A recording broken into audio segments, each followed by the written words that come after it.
Imagine owning a car so legendary it's worth millions, then watching it vanish without a trace. That's exactly what happened to Jim Morrison's 1967 Shelby GT500, a night mist blue beast nicknamed the Blue Lady that disappeared in 1969 and hasn't been seen since. The mystery remains unsolved today. When the Doors hit #1 in July 1967 with Light My Fire, Jim Morrison was given his dream gift, a custom Shelby Mustang. But just 2 years later, the car mysteriously vanished. Today we're diving into one of rock and roll's greatest automotive mysteries. If you love stories where rock history meets automotive legends, you're in the right place. Hit that subscribe button and ring the bell, because we're uncovering mysteries like this every week.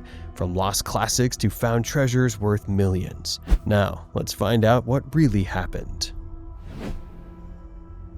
The story begins in the summer of 1967. The Doors had just achieved the impossible. Their song, Light My Fire, hit #1 on the Billboard Hot 100 on July 29th, staying there for 3 weeks straight. This was Elektra Records' first ever chart-topping hit, and label founder Jack Holzman was so thrilled he offered each band member any gift they wanted as a reward. Keyboardist Ray Manzarek and guitarist Robbie Krieger chose state-of-the-art reel-to-reel tape recorders. Drummer John Desmore picked a horse, but Morrison, the thrill-seeking frontman, went for pure horsepower. The inspiration came from an unlikely source, his hairstylist Jay Sebring, who owned a Shelby Mustang GT350. Morrison saw it and knew exactly what he wanted. But Holzman didn't just get Morrison a standard GT350, he went bigger, ordering the beefier GT500, a machine that was essentially a street-legal race car. The car arrived in night mist blue with an ultra-rare parchment white interior, a combination so exclusive that only 14 examples left the factory in this specification.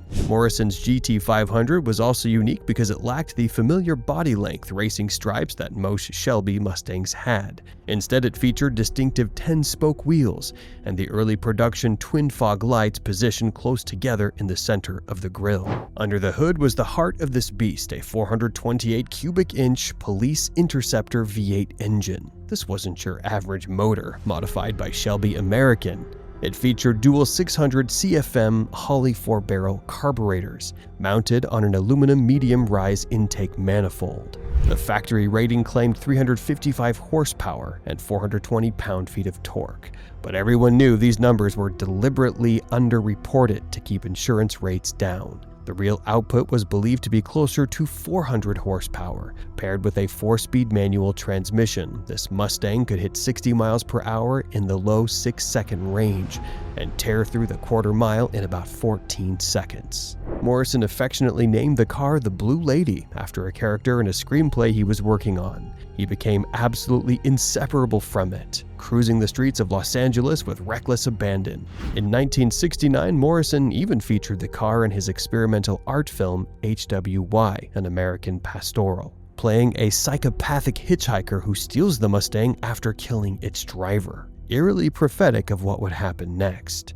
According to California DMV records, the Blue Lady was last registered on April 30th, 1969, under Morrison's name, care of Johnson Harband, the accounting firm handling the Doors' finances. Then the trail goes cold. The most widely circulated theory places Morrison behind the wheel on a crisp fall evening in 1969, tearing down Sunset Boulevard at high speed. Witnesses claim he wrapped the car around a telephone pole. Morrison climbed out unharmed, shrugged off the damage, and wandered to a nearby bar for the rest of the night. When he returned hours later expecting to deal with the wreckage, the car had completely vanished. No tow truck records, no impound lot documentation, nothing. Another theory suggests Morrison parked the Blue Lady at Los Angeles International Airport before departing on tour, but stayed away so long that the car was towed and sold at auction to cover storage fees. However, no auction records have ever surfaced to support this claim. Some insiders tell a darker story, that Morrison totaled the car so badly it was scrapped,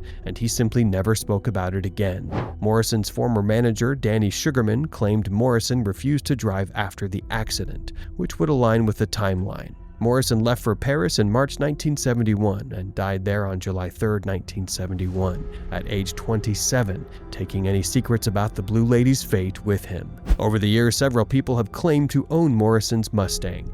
A Motor Trend TV episode called Missing Mustangs featured one such car, complete with bullet holes in the dashboard. The owner refused to provide registration documentation that would verify if it truly was Morrison's GT500. Former Shelby employee Ray reportedly owned the car after Morrison's death and later sold it, but again, no concrete proof emerged. The disappearance of the Blue Lady stands in stark contrast to another famous lost Mustang, Steve McQueen's Highland Green 1968 Mustang GT from Bullitt, also vanished for decades, with many believing it had been destroyed. Then it resurfaced in January 2018 and sold 2 years later for $3.74 million at auction.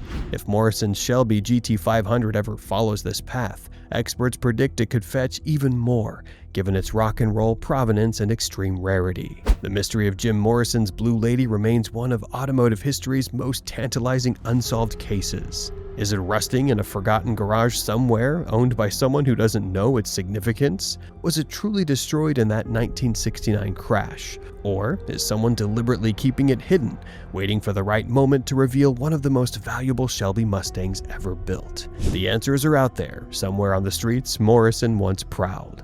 What do you think happened? Drop your theories in the comments below, and don't forget to like and subscribe for more automotive mysteries.